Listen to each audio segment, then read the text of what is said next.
மக்களை தமிழகத்தை கொடி பறக்குதுங்களா? கொடி பறக்குதுங்களா?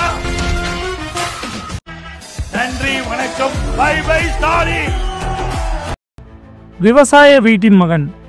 1954ஆம் ஆண்டு சேலம் மாவட்டம் எடப்பாடி அருகிலுள்ள சிலுவம்பாளையம் கிராமத்தில் ஒரு சிறுவன் பிறந்தான். அந்த காலகட்டத்தில் தமிழக கிராமங்களில் வாழ்க்கை எப்படி இருந்தது தெரியுமா? காலை விடிந்தவுடன் மாடு கட்டும் சத்தம், ஆற்றங்கரையில் பெண்கள் சலவை, பிள்ளைகள் பள்ளிக்கு புத்தகம் எடுத்து ஓடும் காட்சி. இப்படி ஒரு எளிமையான சூழலில் தான் அவன் பிறந்தான். ஆம், அவருடைய பெயர் பழனிசாமி. பழனிசாமி பிறந்த வீடு ஒரு சாதாரண விவசாய குடும்பம். அவரது தந்தை கிராமத்தில் உழைத்துக் கொண்டிருந்தார். விவசாயம்தான் அவரது குடும்பத்திற்கு ஒரே ஆதாரம். வீட்டில் செல்வம் ஏதும் கிடையாது. காலையில் வயலுக்கு சென்று வேலை செய்தால்தான் அன்றைய உணவு. அந்த சிக்கன வாழ்க்கையில் தான் பழனிசாமி வளர்ந்தார். விவசாயம் என்பது வியர்வை வடித்து உழைக்கும் தொழில்.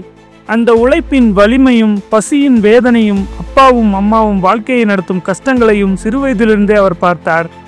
பழனிசாமி சிறுவனாக இருந்தபோது மிகவும் அமைதியானவர். அதிகம் பேசுவதில்லை, கூட்டத்தில் அதிகம் சேரமாட்டார், தனித்தே இருப்பார்.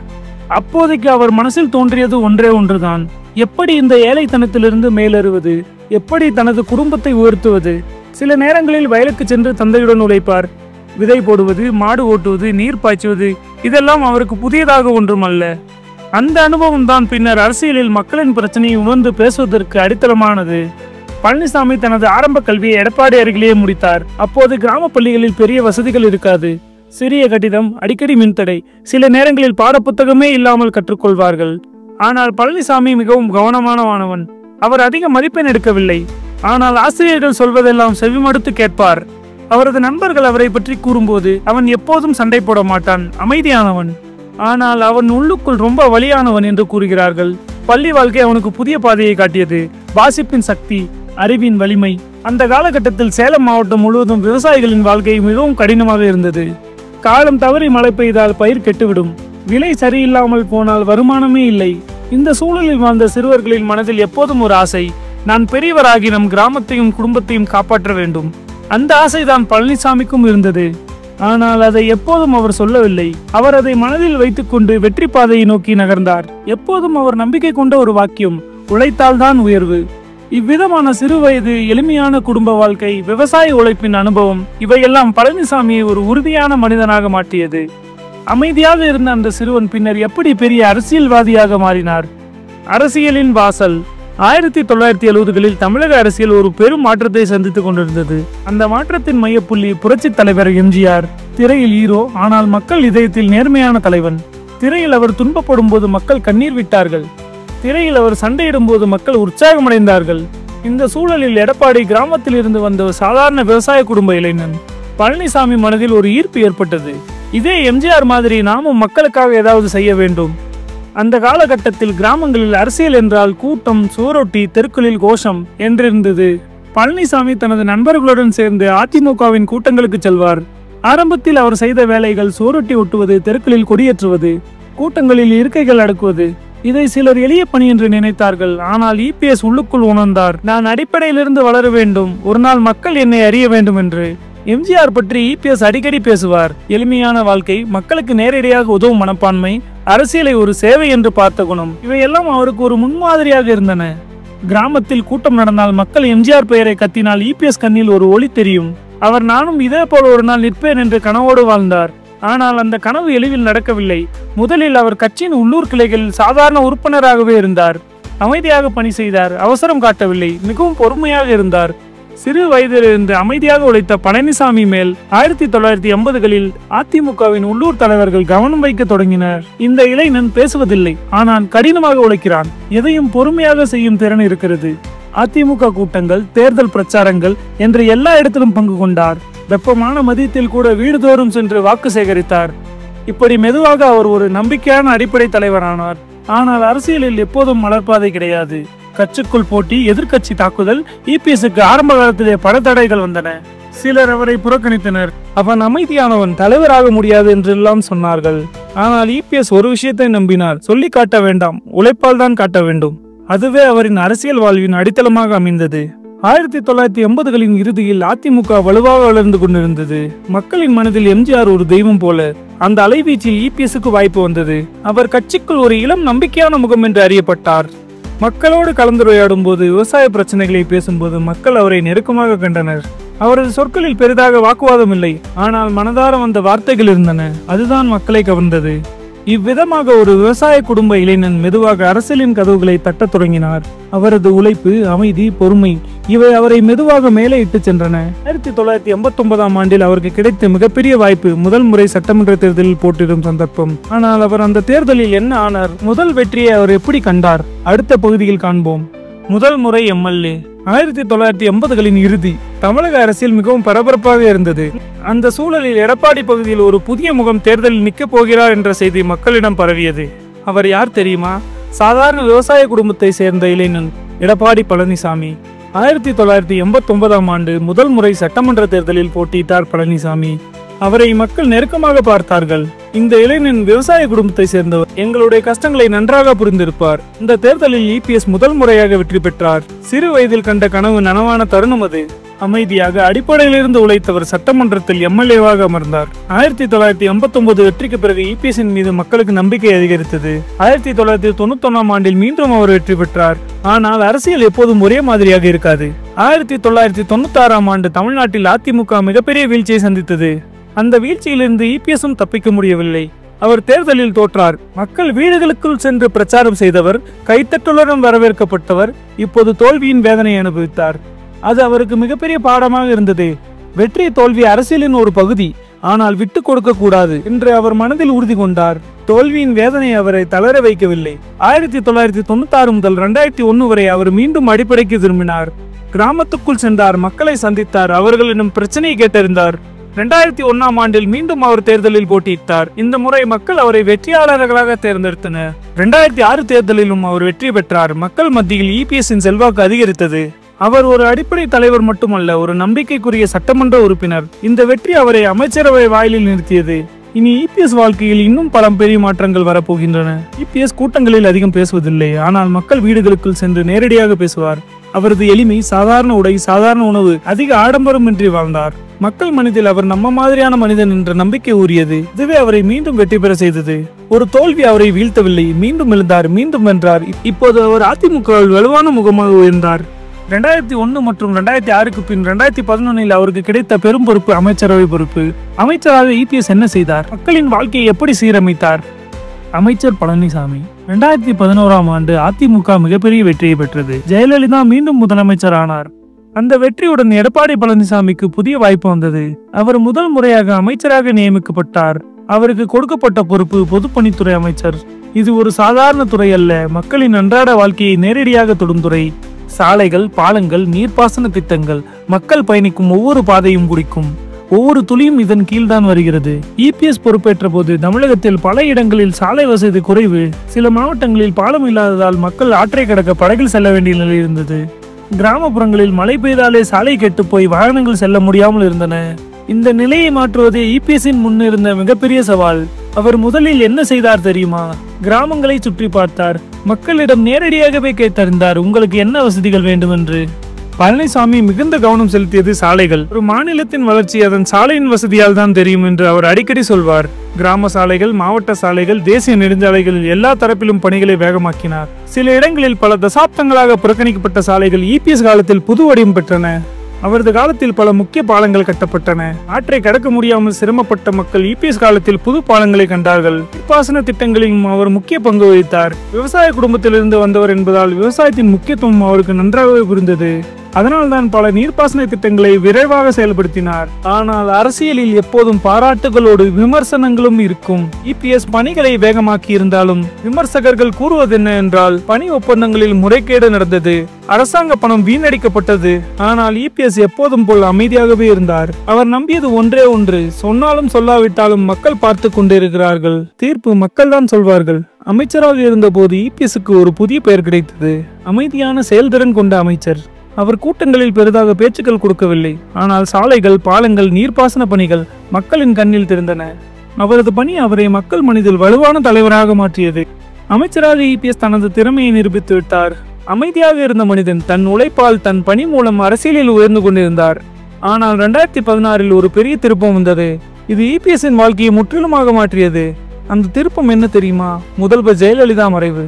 இபிஎஸ் வாழ்க்கை எப்படி தலைகீழாக மாறியது? எதிர்பாராத விதமாக அவர் எப்படி முதலமைச்சரானார்? ஜெயலலிதா மறைவு, எதிர்பாரா முதல்வர். 2016 ஆண்டு டிசம்பர் 5ஆம் தேதி தமிழக அரசியல் வரலாற்றில் என்றும் மறக்க முடியாத நாள். மக்கள் தாயாக இருந்தவர், ஆயிரக்கணக்கான பெண்களுக்கு துணையாக இருந்தவர், தமிழகத்தின் அரசியலை 15 ஆண்டுகளுக்கும் மேலாக ஆட்சி செய்தவர் ஜெயலலிதா ஜெயராம் இனி இல்லை. இந்த செய்தி மின்னல் வேகத்தில் பரவியது. மக்கள் அழுதார்கள், தலைவர்கள் அதிர்ச்சி உற்றனர். அதிமுக குடும்பமே உடைந்து போனது. அந்த சூழலில் எடப்பாடி பழனிசாமி யோசிக்கவில்லை நான் முதலமைச்சராக வேண்டும் என்று. ஆனால் விதி அவருக்கு எதிர்பாரா பொறுப்பை கொடுத்தது. ஜெயலலிதா மறைந்ததும் அதிமுகவில் பெரிய வெற்றிடம் உருவானது. அவளின் கரம் பிடித்தவர் இல்லை, அவளின் வாரிசு இல்லை. எல்லோர் மனதிலும் ஒன்றே ஒன்றுதான், யார் அடுத்த முதலமைச்சர்? சசிகலா, ஜெயலலிதாவின் நெருங்கிய தோழி. அவர் அரசியலில் வெளிப்படையாக இருந்ததில்லை. ஆனால் ஜெயலலிதாவின் மறைவுக்கு பிறகு அதிகாரம் சசிகலாவை நோக்கி சாய்ந்தது. முதலில் ஜெயலலிதாவின் நம்பிக்கையானவர் ஓ பன்னீர்செல்வம் முதலமைச்சராக நியமிக்கப்பட்டார். ஆனால் சில வாரங்களிலேயே ஓபிஎஸ் மற்றும் சசிகலா இடையே பிளவு ஏற்பட்டது. அரசியலில் மாபெரும் நெருக்கடி தொடங்கியது. அந்த சூழலில் சசிகலா யாரை தேர்வு செய்வார்?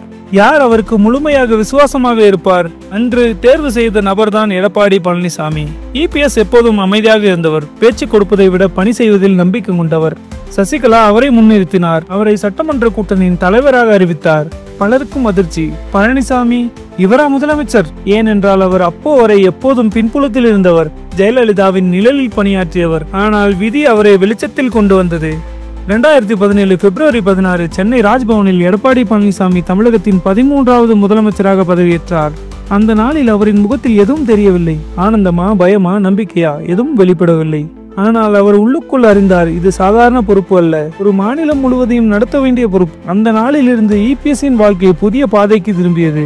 ஆனால் முதலமைச்சரான உடனே இபிஎஸ்ஸுக்கு மிகப்பெரிய சோதனை வந்தது. அவர் நம்பிக்கை தேர்வை சந்திக்க வேண்டிய நிலை ஏற்பட்டது. அதிமுகவில் பெரிய பிளவு. ஒரு பக்கம் ஓபிஎஸ் அணியும் இன்னொரு பக்கம் இபிஎஸ் அணியும். சட்டமன்றத்தில் நடந்த அந்த நம்பிக்கை தேர்வு தமிழக அரசியலின் மிகப்பெரிய நாடகமாக இருந்தது. இபிஎஸ் தனது அரசாங்கத்தை 122 வாக்குகளால் காப்பாற்றினார். அந்த நாளில்தான் அவர் நிரூபித்தார், அவர் சாதாரண மனிதன் அல்ல, நானும் தலைமையேற்கக்கூடியவன் தான். ஆனால் மக்கள் மனதில் கேள்வி எழுந்தது, இபிஎஸ் சசிகலாவின் மனிதரா அல்லது தனித்து நிற்பாரா? அந்த சந்தேகத்தை நீக்கவே அவர் அடுத்தடுத்த நடவடிக்கைகள் எடுத்தார். காலப்போக்கில் அவர் சசிகலாவை விலக்கினார், தனக்கென தனி அடையாளத்தை உருவாக்கினார். ஜெயலலிதா மறைவுக்கு பிறகு அமைதியாக இருந்த இபிஎஸ் எதிர்பாராத விதமாக முதலமைச்சரானார். அந்த முதலமைச்சர் பதவியேற்பு தான் அவரை தமிழ்நாட்டின் முக்கிய தலைவராக மாற்றியது. ஆனால் மக்கள் மனதில் எப்போதும் ஒரு கேள்வி இருந்தது, இந்த அமைதியான மனிதன் உண்மையிலே ஆட்சி நடத்தக்கூடியவரா? முதல்வர் பழனிசாமி, அதிகாரத்தின் சோதனைகள். 2017 ஆண்டு பிப்ரவரி எடப்பாடி பழனிசாமி முதலமைச்சராக பதவியேற்றார். ஆனால் அந்த பதவி மலரின் மேல் அமர்ந்ததல்ல, முள்ளின் மேல் அமர்ந்தது. அரசியல் குழப்பம், கட்சி பிளவு, மக்களின் சந்தேகம், இது மூன்றையும் அவரை சுற்றியிருந்தன. இந்த நிலையில்தான் இபிஎஸ் உண்மையான தலைவரா அல்லது சசிகலாவின் மனிதரா என்ற கேள்வி எழுப்பினார்கள். சசிகலா ஜெயலலிதா வழக்கில் சிறைக்கு சென்ற பிறகு இபிஎஸ்ஸின் மீது அழுத்தம் அதிகரித்தது. இனி எப்படி அவர் ஆட்சி செய்ய போகிறார் என்ற சந்தேகம் எழுந்தது. ஆனால் இபிஎஸ் எப்போதும் போல் அமைதியாக இருந்தார். அவரது பணியை தொடர்ந்தார். பேசுவதால் ஒன்றும் மாறாது, செயலால் தான் நிரூபிக்க வேண்டும் என்று அவர் நினைத்தார். மக்கள் சார்ந்த அறிவிப்புகள், நெடுஞ்சாலை விரிவாக்கம், குடிநீர் திட்டங்கள், வேளாண்மை திட்டங்கள் ஒன்றின் பின் ஒன்றாக அறிவித்தார். ஆனால் எதிர்க்கட்சிகள் சொன்னது என்ன என்றால், இவையெல்லாம் வெறும் கண் பாசாங்கு, இபிஎஸ்க்கு தனித்துவம் இல்லை, அவருக்கு தலைமை எல்லாம் சரிவராது என்று. இந்த நேரத்தில் ஓபிஎஸ் தனியாக தனது அணியை வளர்த்து கொண்டிருந்தார். ஓபிஎஸ் என்ன கூறினார் என்றால், நான் தான் ஜெயலலிதாவின் அடுத்த வாரிசு, இபிஎஸ் சசிகலாவின் மனிதர். இதனால் அதிமுகவில் பிளவு ஏற்பட்டது. 2 தலைவர்கள், 2 அணிகள், மக்களும் குழப்பமடைந்தனர். ஆனால் இபிஎஸ் ஒரு பக்கம் பணி செய்தார், மற்றொரு பக்கம் ஓபிஎஸ்ஐ சமாளிக்க வேண்டிய நிலை. 2 முனைகளிலும் போராடிய போதும் அவர் ஆட்சியை விடவில்லை. இதுதான் இபிஎஸ் வாழ்க்கையின் மிகப்பெரிய சோதனை. இபிஎஸ் காலத்தில் மிகப்பெரிய விவாதமான ஒன்று என்னவென்றால் ஜெயலலிதா நினைவகம். மெரினாவில் ஜெயலலிதாவுக்காக பெரிய நினைவகம் கட்டத் தொடங்கினார். இதற்கு சிலர் பாராட்டு தெரிவித்தார்கள். ஆனால் எதிர்க்கட்சிகள் விமர்சித்தனர். அரசாங்க பணம் வீணடிக்கப்படுகிறது, மக்களுக்கு தேவையான திட்டங்கள் புறக்கணிக்கப்படுகிறது, சின்ன சின்ன அரசியல் சின்னங்கள் உருவாக்கப்படுகின்றன என்று. இபிஎஸ் இவை எதற்கும் பதிலளிக்கவில்லை. அவரின் பதில் என்னவென்றால், காலம்தான் தீர்ப்பு சொல்லும். இபிஎஸ் தனது அரசாங்கத்தில் பல மக்கள் நலத்திட்டங்களை அறிவித்தார். முதலமைச்சர் மருத்துவ காப்பீடு, மாணவர் உதவித்தொகை, விவசாயிகளின் கடன் தள்ளுபடி எல்லாம் அவர் தலைமையில் தான் நடந்தது. மக்கள் மத்தியில் பொதுவாக இபிஎஸ் சாதாரண மனிதர் இல்லை, இவர் ஒரு தலைவர். ஆனால் மக்கள் மனதில் இன்னும் ஒரு கேள்வி, ஓபிஎஸ் உடன் பிரிவு தொடர்ந்தால் அதிமுக நிலைக்குமா? பல மாதங்கள் போராட்டம், கூட்டங்கள், வாக்குவாதங்கள் நடந்தன. பிறகு இபிஎஸ் மற்றும் ஓபிஎஸ் இணைந்தனர். அதிமுக மீண்டும் ஒன்றானது. இது இபிஎஸ்க்கு மிகப்பெரிய வெற்றி. அவர் நிரூபித்தார், என்னை யாரும் அவ்வளவு எளிதில் ஒதுக்க முடியாது என்று. முதல்வரான பிறகு இபிஎஸ் அதிகாரத்தின் சோதனைகளை சந்தித்தார். கட்சியிலிருந்த சவால்கள், மக்கள் மனதில் இருந்த சந்தேகங்கள், எதிர்கட்சியின் தாக்குதல், இவையெல்லாம் தாண்டினார். ஆனால் இன்னும் பெரிய சோதனை கண்முன் இருந்தது. அதுதான் 2021 சட்டமன்ற தேர்தல். இந்த தேர்தலில் இபிஎஸ் என்ன செய்தார்? வெற்றி தோல்வி எது அவரை வந்தடைந்தது? தேர்தலின் போர்க்களம். 2017 முதலமைச்சரான எடப்பாடி பழனிசாமி தொடர்ந்து 4 ஆண்டுகள் ஆட்சியை நடத்தினார். பல சவால்களை எதிர்கொண்டு கட்சி பிளவை சமாளித்து மக்கள் நலத்திட்டங்களை அறிவித்து மெல்ல மெல்ல அவர் தலைவர் என்ற பெயரை பெற்றார். ஆனால் ஒரு தலைவரின் உண்மையான சோதனை தேர்தல் தான். 2021 ஆண்டு சட்டமன்ற தேர்தல் இபிஎஸ் வாழ்க்கையின் மிகப்பெரிய போர்க்களமாக இருந்தது. ஜெயலலிதா மறைந்த பின் அதிமுக அரசு இபிஎஸ் தலைமையில் நடந்தாலும் மக்கள் மனதில் இன்னும் சந்தேகம் இருந்தது. ஜெயலலிதா இல்லாமல் அதிமுக தாங்குமா என்ற கேள்வி அனைவருக்கும் இருந்தது. மற்றொரு பக்கம் திமுக தலைவர் மு.க. ஸ்டாலின் 2016 தேர்தலில் தோல்வி அடைந்திருந்தாலும் மக்கள் மனதில் வலுவாக இருந்தார். இனி எங்களின் காலம் வந்துவிட்டது என்று திமுக நம்பிக்கையுடன் இருந்தது. இந்த சூழலில் தான் இபிஎஸ் தனது கட்சியையும் கூட்டணியும் மக்கள் நம்பிக்கையும் பாதுகாக்க வேண்டிய சோதனையை சந்தித்தார். இபிஎஸ் பிரச்சாரத்தில் தீவிரமாக இறங்கினார். ஒரு நாளில் பல மாவட்டங்களை சுற்றினார். நான் உங்களுக்காக உழைத்தேன், இனியும் உழைப்பேன் என்ற பாணியில் மக்கள் முன் பேசினார். நான் சாதாரண விவசாய குடும்பத்திலிருந்து வந்தவன். ஆட்சியை கையில் எடுத்த போது சவால்கள் இருந்தது, ஆனால் உழைப்பால் தாண்டினேன். எனக்கு இன்னொரு முறை வாய்ப்பு கொடுங்கள். இபிஎஸ்ஸின் பேச்சின் பாணி சாதாரணமானது, வலிமையான சொற்கள் இல்லை. ஆனால் அவரது வாழ்க்கையே அவருக்கு வலிமை. இபிஎஸ் மற்றும் ஓபிஎஸ் இணைந்து அதிமுக கூட்டணியை அமைத்தனர். பாஜக மற்றும் பிற பிராந்திய கட்சிகளுடன் கூட்டணி வைத்தனர். ஆனால் இந்த கூட்டணி மக்கள் மத்தியில் கலந்த எதிர்வினை பெற்றது. 2021 தேர்தல் பிரச்சாரம் தமிழக வரலாற்றில் மிக கடினமான தேர்தல்களில் ஒன்று. இபிஎஸ் ஒவ்வொரு மாவட்டத்துக்கும் சென்றார். மக்களிடம் கைகளை இணைத்து வாக்கு கேட்டார். உங்களின் உழைப்புக்காக, உங்களின் நலனுக்காக நான் போராடுவேன் என்று சொன்னார். ஆனால் திமுகவின் பிரச்சாரம் இன்னும் வலுவாக இருந்தது. ஸ்டாலின் 234 தொகுதிகளிலும் கடுமையாக பிரச்சாரம் செய்தார். இந்த முறை மாற்றம் வேண்டும் என்ற கோஷம் மக்கள் மத்தியில் பரவலாக பரவியது. ஏன் 2021 வாக்குகள் எண்ணப்பட்டன, முடிவுகள் வெளிவந்தன. டிஎம்கே பெரும்பான்மையுடன் வெற்றி பெற்றது. முதலமைச்சராக பொறுப்பேற்றார். அதிமுக தோற்றது. ஆனால் இபிஎஸ் தலைமையில் கட்சி 75க்கும் மேற்பட்ட இடங்களை வென்றது. இது சாதாரண விஷயம் அல்ல. ஜெயலலிதா மறைவுக்கு பிறகு மக்கள் இபிஎஸ்ஸின் மீது வைத்த நம்பிக்கை தான் இதற்கு காரணம். இபிஎஸ் தேர்தலில் தோற்றாலும் அவரது அரசியல் வாழ்க்கை முடிவடையவில்லை. மாறாக அவர் ஒரு வலுவான தலைவராக நிலைத்தார். முதல்வர் பழனிசாமி என்ற பெயர் அவர் பதவி இழந்த பிறகும் மக்கள் மனதில் தொடர்ந்தது. இபிஎஸ் அன்றைய தினம் சொன்னார், தோல்வி எனக்கு புதிய பாடம், நான் கைவிட மாட்டேன், மக்களின் நம்பிக்கைக்காக மீண்டும் போராடுவேன். இந்த வார்த்தைகள் அவரது அடுத்தடுத்த அரசியல் பயணத்திற்கான அடித்தளமாக அமைந்தது. 2021 தேர்தல் இபிஎஸ் வாழ்க்கையில் ஒரு திருப்புமுனை. வெற்றி கிடைக்கவில்லை, ஆனால் அரசியலில் நிலைத்தார். அவரது உழைப்பு, தன்னம்பிக்கை மற்றும் கட்சியின் அமைப்பின் மீதான கட்டுப்பாடு அவரை இன்னும் வலுவான தலைவராக மாற்றியது. அடுத்து இபிஎஸ் என்ன செய்தார்? எதிர்கட்சியில் அவர் எப்படி போராடினார்? கட்சியின் முழுமையான தலைவராக அவர் எப்படி உயர்ந்தார்? எதிர்கட்சி தலைவர் புதிய இபிஎஸ். 2021 தேர்தல் முடிந்தது. அதிமுக தோற்றது. திமுக ஆட்சிக்கு வந்தது. இபிஎஸ் முதலமைச்சர் பதவியை இழந்தார். ஆனால் அவர் அரசியலில் இருந்து விலகவில்லை. மாறாக அந்த தோல்வியை அவரை புதிய பாதைக்கு இட்டு சென்றது. இனி அவர் முதல்வர் பழனிசாமி அல்ல, எதிர்க்கட்சி தலைவர் பழனிசாமி. அரசியலில் எதிர்க்கட்சியின் பங்கு மிக முக்கியமானது. அது மக்களின் குரலை அரசாங்கத்துக்கு கொண்டு சேர்க்கும். இபிஎஸ் அதையே தனது கடமையாக எடுத்துக்கொண்டார். சட்டமன்றத்தில் திமுக அரசு அறிவித்த ஒவ்வொரு கொள்கையும் அவர் ஆராய்ந்தார். தேவையான இடத்தில் பாராட்டு தெரிவித்தார். ஆனால் தவறுகள் நடந்த இடங்களில் கடுமையாக விமர்சித்தார். இதன் மூலம் அவர் நிரூபித்து விட்டார், நான் அதிகாரத்திற்காக மட்டும் அரசியலில் இல்லை, மக்களின் உரிமைக்காகவும் தான். இபிஎஸ் எதிர்க்கட்சியில் இருந்தாலும் சவால்கள் குறையவில்லை. ஓபிஎஸ் மற்றும் அவருக்குள் மீண்டும் பிளவு உருவானது. அதிமுக தலைமை யார் கையில் இருக்க வேண்டும் என்ற கேள்வி கட்சியை அதிர வைத்தது. ஓபிஎஸ் தனது பக்கம், இபிஎஸ் தனது பக்கம். சட்ட போராட்டங்கள், கூட்டங்கள், தீர்மானங்கள், பல மாதம் கட்சி தலைமைக்காக போராடினார்கள். இறுதியில் இபிஎஸ்ஸின் பக்கம் வலுவடைந்தது. மாவட்ட செயலாளர்கள், பொதுக்குழு தலைவர்கள் இபிஎஸ்ஐ ஆதரித்தனர். இவ்வாறு அவர் மெதுமெதுவாக அதிமுகவின் ஒரே தலைவராக உருவாகினார். இபிஎஸ் எதிர்க்கட்சியில் இருந்தபோது மக்கள் பிரச்சனைகளை தொடர்ந்து முன்வைத்தார். பெட்ரோல், டீசல் விலை உயர்வு, விவசாயிகளின் சிரமம், வேலைவாய்ப்பு பற்றாக்குறை, மின்சார தட்டுப்பாடு, எதுவாக இருந்தாலும் இபிஎஸ் சட்டமன்றத்தில் பேசினார். அவர் கூறியது என்னவென்றால், நான் ஆட்சியில் இல்லாமல் இருந்தாலும் மக்கள் பிரச்சனையை நான் மறக்க மாட்டேன். இதனால் தோல்விக்கு பிறகும் மக்கள் இபிஎஸ் மீது நம்பிக்கை வைத்திருந்தனர். இபிஎஸ்ஸின் அரசியல் பயணம் இப்போதைக்கு புதிய நிலைக்கு வந்தது. முதலமைச்சராக இருந்தபோது அவர் சந்தித்த தோல்விக்கு பிறகும் அவரை நிலைத்திருப்பது. இதனால் அவர் முழு தலைவராக அதிமுகவில் உயர்ந்தார். இனி அவர் எடப்பாடி பழனிசாமி மட்டுமல்ல, கட்சி தலைவரும் கூடவே. இபிஎஸ் எதிர்க்கட்சி தலைவராக இருந்த 2 வருடங்களில் அவரது நிலைமை மாறிவிட்டது. ஆரம்பத்தில் சசிகலா மனிதர் என்று விமர்சிக்கப்பட்டவர் இன்று அதிமுகவின் முழு கட்டுப்பாடு கொண்ட தலைவர். இப்போது கேள்வி ஒன்றுதான், இபிஎஸ் மீண்டும் முதலமைச்சராக வருவாரா அல்லது அவரது அரசியல் பயணம் இன்னும் எதை நோக்கி செல்லும்?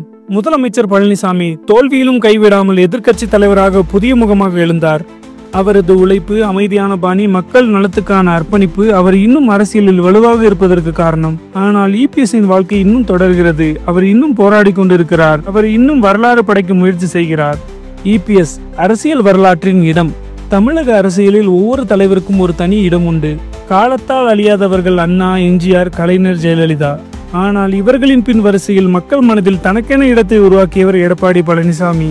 சாதாரண விவசாய குடும்பத்தில் பிறந்தவர், கட்சியில் மெதுவாக உயர்ந்தவர், முதல்வர் ஆசனத்தில் அமர்ந்தவர், தோல்வியை தாண்டி மீண்டும் எழுந்தவர், அதிமுகவின் ஒரே தலைவராக நிற்பவர். இபிஎஸ் பற்றி மக்களின் பார்வை 2 வகையாக இருந்தது. ஒரு பக்கம் அவர் அமைதியானவர், வன்முறை பேச்சுக்களுக்கு இடமில்லாதவர், கணக்கில் நிற்கும் தலைவர், நடவடிக்கைகளில் மட்டுமே தன்னை நிரூபிக்க நினைப்பவர். மறுபுறம் விமர்சித்தவர்கள் என்ன சொல்கிறார்கள் என்றால், அவர் கவர்ச்சிகரமான பேச்சாளர் அல்ல, மக்களை மயக்கும் வகையில் பேச தெரியாது, ஆனால் வேலை செய்ய தெரியும். 2 கருத்துக்களும் உண்மைதான். இபிஎஸ் பேச்சாளராக பிரபலமில்லை, ஆனால் நிர்வாகியாக தன் வலிமையை நிரூபித்தார். அண்ணாவின் அரசியல் எண்ணங்கள், எம்ஜிஆரின் கவர்ச்சி, ஜெயலலிதாவின் கடுமையான கட்டுப்பாடு, இந்த 3 பேரின் பின் தான் இபிஎஸ் அதிமுகவின் முக்கிய நபராக வந்தார். ஏனெனில் ஜெயலலிதாவின் மறைவுக்கு பிறகு கட்சியை கலைத்து விடாமல் காப்பாற்றியவர் அவர். ஓபிஎஸ்ஸுடன் ஏற்பட்ட பிளவுகள், சசிகலா, தினகரன் ஆகியோரின் சவால்கள், இவை அனைத்தையும் கடந்து கட்சியை இன்று வரை நிலைநிறுத்தியவர் இபிஎஸ். இபிஎஸ்ஸின் அரசியல் பாணி மெதுவானது, ஆனால் உறுதியானது. அவர் பெரிய பேச்சு பேசுவதில்லை, ஆனால் செயலில் காட்டுவார். மக்கள் கூறுவது என்ன என்றால், இபிஎஸ் பேசும்போது சலிப்பு வரும், ஆனால் இபிஎஸ் ஆட்சி செய்த போது நிம்மதி இருந்தது. இதுவே அவரது தனி அடையாளம். அவர் அரசியலில் வாழ்வதற்காக போராடியவர் அல்ல, மக்களை காப்பாற்றுவதற்காக. அவரது அரசியலில் பாராட்டு மட்டுமல்ல, விமர்சனமும் இருந்தது. இபிஎஸ்ஸின் மீது ஊழல் குற்றச்சாட்டுகள் வந்தன. சிலர் சொன்னார்கள் அவரது ஆட்சியில் கன்சல்டன்சி கலாச்சாரம் அதிகமாயிற்று. அவரது அமைச்சரவையில் சிலர் மீது வழக்குகள் போடப்பட்டன. அவரது ஆட்சியில் சில திட்டங்கள் எதிர்ப்பு பெற்றன. இப்போது இபிஎஸ் எதிர்க்கட்சி தலைவர். ஆனால் மக்கள் மனதில் இன்னும் கேள்வி, இபிஎஸ் மீண்டும் முதலமைச்சராக வருவாரா? அதிமுக தலைமை முழுமையாக அவரது கையில் உள்ளது. ஓபிஎஸ், சசிகலா அனைவரும் அவர் பின்தள்ளி உள்ளார். ஆனால் எதிர்காலம் எளிதல்ல. டிஎம்கே வலுவாக நிற்கிறது. விஜய், சீமான், கமல்ஹாசன் போன்ற புதிய சக்திகளும் உருவாகிவிட்டது. இத்தனை சவால்கள் இருந்தாலும் இபிஎஸ் சொல்கிறார், நான் கைவிட மாட்டேன், என் கட்சிக்காகவும் என் மக்களுக்காகவும் போராடுவேன். ஒரு சாதாரண விவசாய குடும்பத்தில் பிறந்தவர், ஒரு மாவட்ட செயலாளராக தொடங்கியவர், முதல்வராக உயர்ந்தவர், மீண்டும் தோல்விக்கு பின் எழுந்தவர். அவர் நிரூபித்தார், அரசியலில் பிறப்பால் அல்ல, உழைப்பால் தான் உயர முடியும். அவரது பெயர் எடப்பாடி பழனிசாமி. அவரது கதை இன்னும் எழுதி கொண்டே இருக்கிறது. அவரது அரசியல் பயணம் இன்னும் தொடர்கிறது. உங்களுக்கு பிடித்த தலைவர் யார் என்று தெரிவிக்கவும். மதிப்பிற்குரிய ஐயா எடப்பாடி அவர்களிடத்திலே 3 கோரிக்கை வைத்தவன் இந்த மகன். 1, தஞ்சையை பாதுகாக்கப்பட்ட வேளாண் மண்டலமாக அறிவிக்க வேண்டும். அறிவித்தார். கொஞ்சம் போராட்டம் முடிஞ்சவன தைப்பூசத்திற்கு பொது விடுமுறை அறிவித்தவர் ஐயா எடப்பாடி பழனிசாமி. தமிழ் மாநிலம் பிரிக்கப்பட்ட நாளை தமிழ்நாட்டு நாளை தமிழ்நாடு நாள் என்று அறிவிக்க வேண்டும் என்று கேட்டதற்கு அரசாணை பிறப்பித்த மகனும் ஐயா எடப்பாடி பழனிசாமி. நன்றி, வணக்கம். Bye bye Stalin.